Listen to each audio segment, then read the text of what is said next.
Today is October 6th, 2023. I placed my rent check on top of the file cabinet at a room that I live in, near the room where I live in. It's a monthly rent.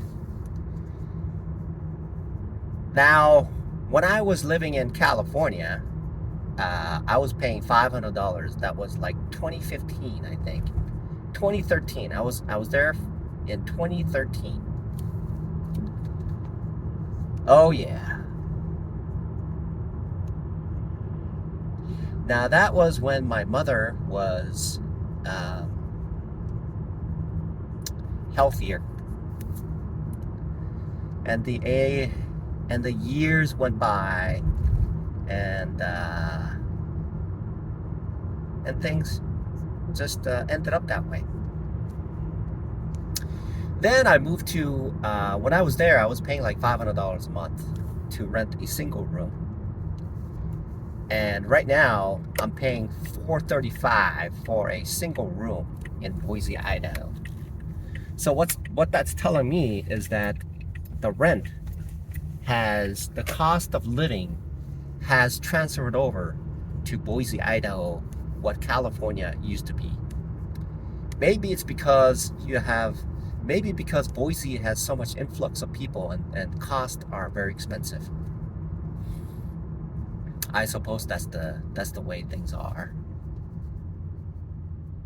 Oh, look at that. McDonald's is paying $15 an hour. Paid time off, free food. Oh. Free food, that'll catch me. Oh, free food on shift. Whoa, they're really lacking. So, I was trading today, and I thought to myself, should I? Should I? So it's like, So now when I'm evaluating, before I would just look at the price and I would just jump in. Nowadays, I'm like, should I get in or should I not get in? Okay, let's set the price really at a point where I think it should be, and then enter based on that price. And then sometimes, then I'll wait and I'll cancel the order based on certain things that I see. And luck does help as well. So these days, what I do is I think, should I get into that trade? Am I making the right decision? What are the things that are comprising these things? Whereas before, it felt like I was rushed. You know, there's a movie called with Eddie Murphy, and it's called Rush Hour.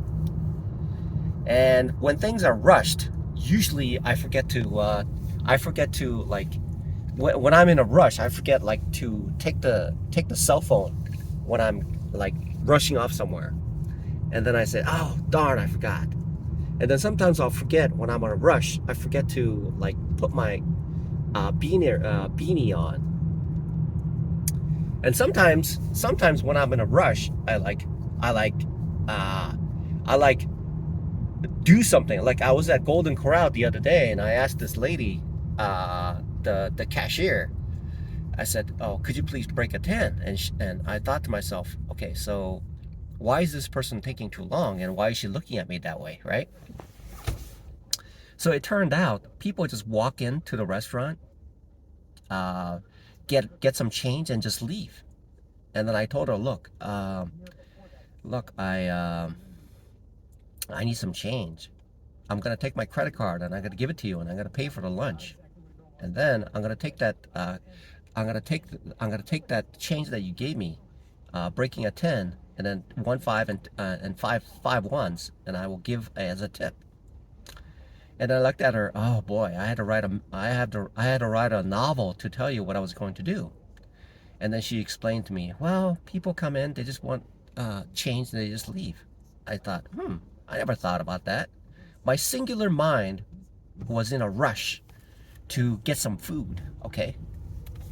And one of the things that I wanted to do is, because I know that they emphasize tipping there, okay? All right, I suppose people live off of tips. I don't know. Well, maybe they do. Uh, I'm trying to survive. I need food to survive. Anyway, so that's how things are. You know, they say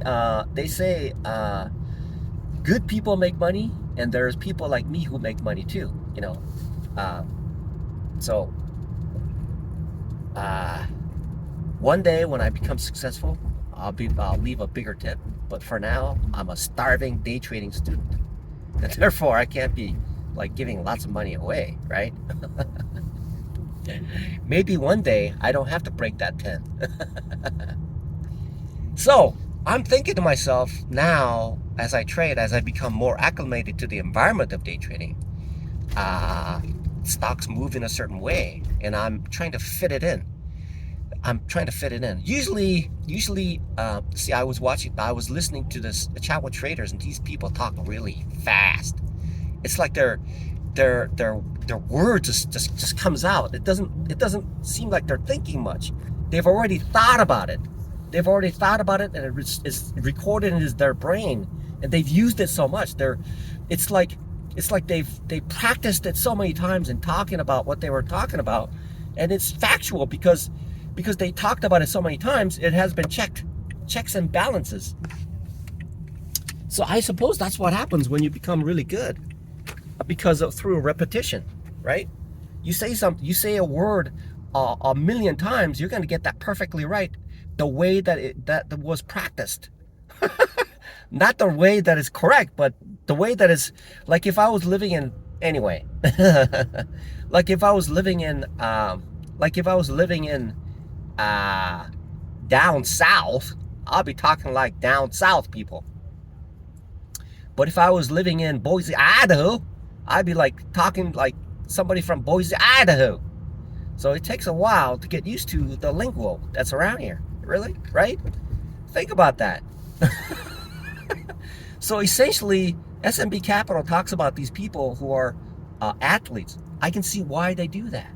I can see why, because through repetition, repetition, repetition.